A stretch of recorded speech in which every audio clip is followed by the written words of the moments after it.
नमस्कार दोस्तों, स्वागत है आप सभी का हमारे स्टडी बाय एच के चैनल पर। तो आज की इस वीडियो में हम मोनेरा जगत के बारे में पढ़ेंगे। आज की इस वीडियो में क्या पढ़ेंगे? मोनेरा जगत के बारे में। तो चलिए शुरू करते हैं अपनी वीडियो। मोनेरा जगत, जो कि मोनेरा जगत की भित्ति पॉलीसैकेराइड व अमीनो अम्ल से बनी होती है। मोनेरा जगत की भित्ति जो होती है, भित्ति ऊपर वाली लेयर, उसे कहते हैं भित्ति। वो किससे बनी होती है? पॉलीसैकेराइड व अमीनो अम्ल से। ठीक है, भित्ति की बात हो गई हमारी। अब हम देखेंगे ये कैसे जीव हैं। यह प्रोकैरियोटिक जीव हैं। यह मोनेरा जगत के जो जीव आते हैं उनमें प्रोकैरियोटिक जीव इसमें शामिल करते हैं। ठीक है ना। अब ये एक कोश के जीव होते हैं। मोनेरा जगत के जितने भी जीव उसमें शामिल किए गए हैं वो एक कोश के होते हैं और प्रोकैरियोटिक होते हैं। ठीक है। अब इसके आगे ये जीव ऐसे जीव हैं जो हर जगह पाए जाते हैं, सर्वव्यापी होते हैं। मोनेरा जगत के जीव सभी जगह पाए जाते हैं। अब इनकी मोनेरा जगत की विशेषताएं पढ़ रहे हैं हम, जो कि हमारी भित्ति हो गई पहली पॉलीसैकेराइड की और अमीनो अम्ल की। दूसरी इसकी विशेषता हो गई, ये है पॉलीसैकेराइड भित्तियों के बने। और दूसरी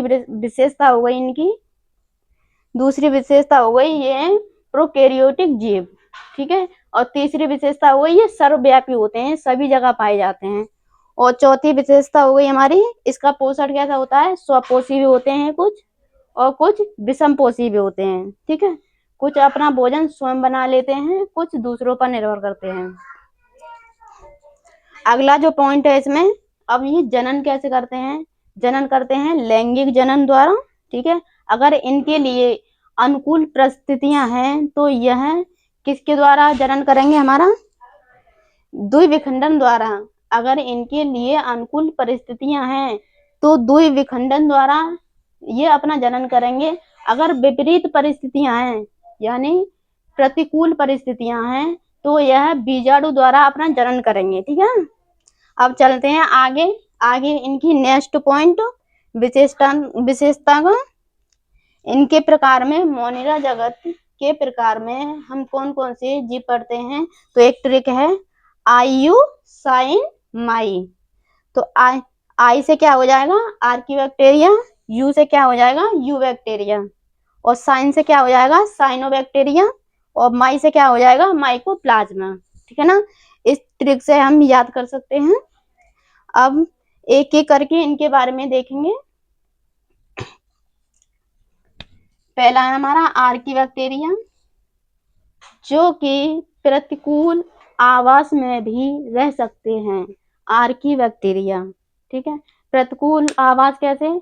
जैसे कि गर्म झरने हो गए, हेलोफिल, गर्म झरनों में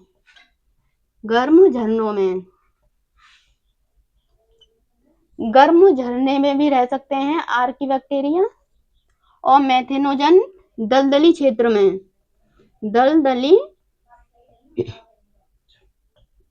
में यह हेलोफिल में भी रह सकते हैं। ये मेथेनोजन यानी दलदल में भी रह सकते हैं।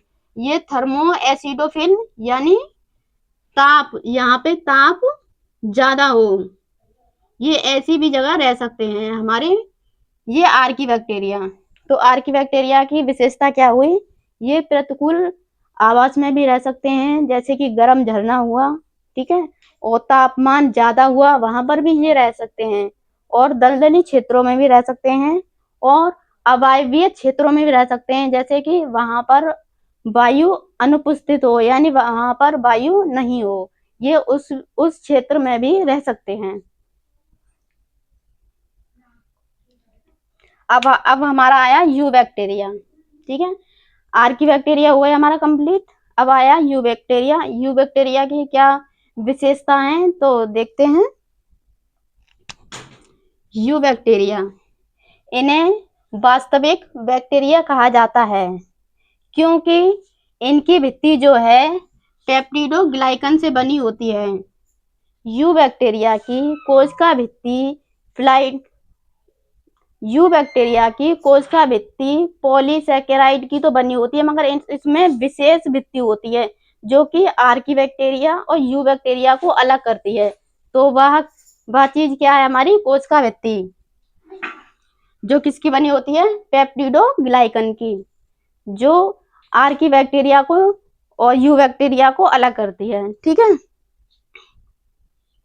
अब इन्हें सत्व बैक्टीरिया कहा जाता है और इनकी भित्ति पेप्टिडोग्लाइकन की बनी होती है, जिसके कारण यह आर्की बैक्टीरिया से भिन्न होते हैं। ठीक है, अब इसमें ये हो गया हमारा भित्ति की बात हो गई और इसकी बात हो गई, यानी 2 पॉइंटों की बात हो गई। अब तीसरा पॉइंट, ये यू बैक्टीरिया है, यह हमारे लिए लाभदायक भी होते हैं और हानिकारक भी होते हैं।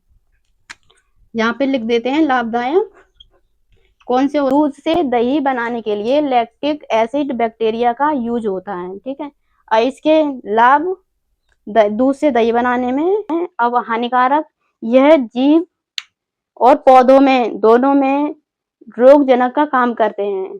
पौधों में और जंतुओं में रोगजनक का काम करते हैं हमारे बैक्टीरिया, जैसे कि बैक्टीरिया से टीबी हो गई, निमोनिया हो गया और हैजा हो गया। ठीक है, अब हमारा आया साइनोबैक्टीरिया, इसके बारे में बात करेंगे हम।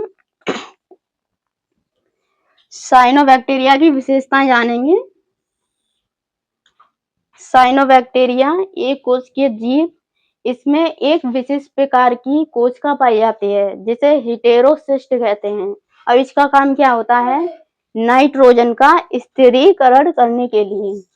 ठीक है, इस विशेष कोशिका का नाम क्या है? हेटेरोसिस्ट। हेटेरोसिस्ट। अब इसको दूसरे भी नाम से जाना जाता है, जिसे क्या कहते हैं? पीपीएलओ। पीपीएलओ की full form pleuro pneumonia like organism. ये हो गई हमारा इसका फुल फॉर्म। और इसमें मुख्य बात क्या है? यह जो भित्ति होती है ना दूसरे जीवों पर, इसमें इस भित्ति का अभाव होता है। इसमें क्या होता है? भित्ति अभाव होता है, यानी भित्ति नहीं होती इसमें। और यह एक ऐसा जीव है जो सबसे सूक्ष्म जीव माना जाता है और ये बिना वायु की उपस्थिति में भी जीवित रह सकता है।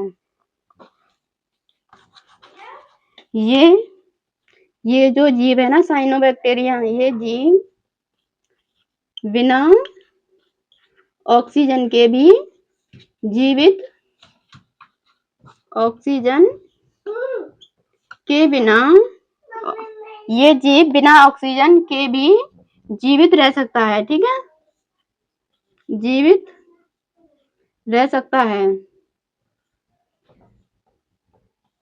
ये ऐसा एकमात्र जीव है जो बिना ऑक्सीजन के भी जीवित रह सकता है। तो आज की क्लास में हमने मोनेरा जगत को पूरा किया।